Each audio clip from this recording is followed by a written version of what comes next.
680's Richard Southern joins us. Richard, Trump's Trudeau Twitter tirade, try saying that 3 times fast.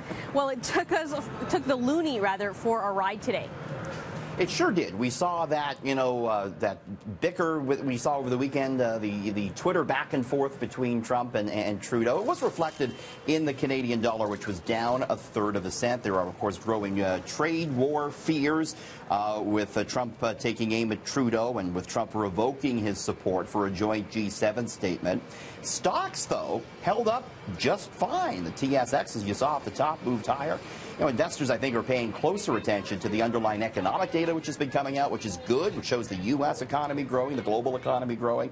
Trump threatened trade tariffs on the auto sector, but we saw a lot of the auto-related stocks, including Magna International, moving higher. So markets not too badly affected by this, Janelle. I think a lot of investors, like everyone else, are going to be watching now this big summit between Trump and Kim Jong-un, and that could potentially move the markets tomorrow, depending on how that goes. That's right. We'll be watching that tonight. All right. It's arguably the hottest restaurant in the GTA right now, and it's a fast food chain. You got to talk to the CEO of Jollibee about its Toronto expansion plans. So this is an amazing story. They opened there at Kennedy Commons at Kennedy in the 401, Janella, 2 months ago. Literally every single day, there's a 2 to 3 hour lineup to get in. They have corrals in the parking lot because there's so many people. So the question is, when are we going to see more of these Filipino fast food joints open in Canada? I asked the CEO. The question is, where's the next location? What are the expansion plans? The plan is to open more stores. The next one will be in Mississauga. That will be our 4th store in Canada. And our plan is to open 100 stores in the next 5 years. How many in Canada? Today we have 4. How many are you planning to open in Canada? 100 stores in the next 5 years. What about downtown Toronto? Are we going to get a store downtown? Yes, we're looking now also at downtown and other suburb areas.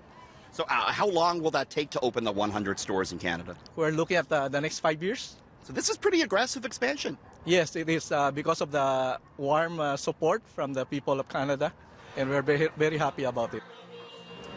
So, Janella, we're going to see Jollibees everywhere. They're like Tim Hortons here in Canada in the Philippines. They're absolutely everywhere in the Philippines. Very popular there. And now we're going to see a big Canadian expansion. My full story on Jollibees coming up on City News at 5 and 6, and it's online as well at citynews.ca. All right. Well, if you were looking for a cup of joe today, you couldn't get it at Starbucks because they closed all of their Canadian stores early for sensitivity training. Yeah, that's right. 1,100 stores shutting down early. You don't see this every day. Of course, this is in response to the arrest of 2 black men in a Philadelphia area Starbucks in April. So employees today, as part of this training, they broke into groups of between 3 and 5, and they went through a 68-page book of exercises that, among other things, asked them to discuss their racial identity, whether or not they ever felt distressed at work because of external events related to their race. This is really part of Starbucks' PR effort to fight back against what happened and to maintain its position as being very customer-focused. It's not costing a great deal. Most people, Janella, they go to Starbucks sometimes before the noon hours. So by closing in the afternoon hours, it's not going to cost them too much money. Okay. And in the meantime, a major rebranding for a legendary restaurant chain.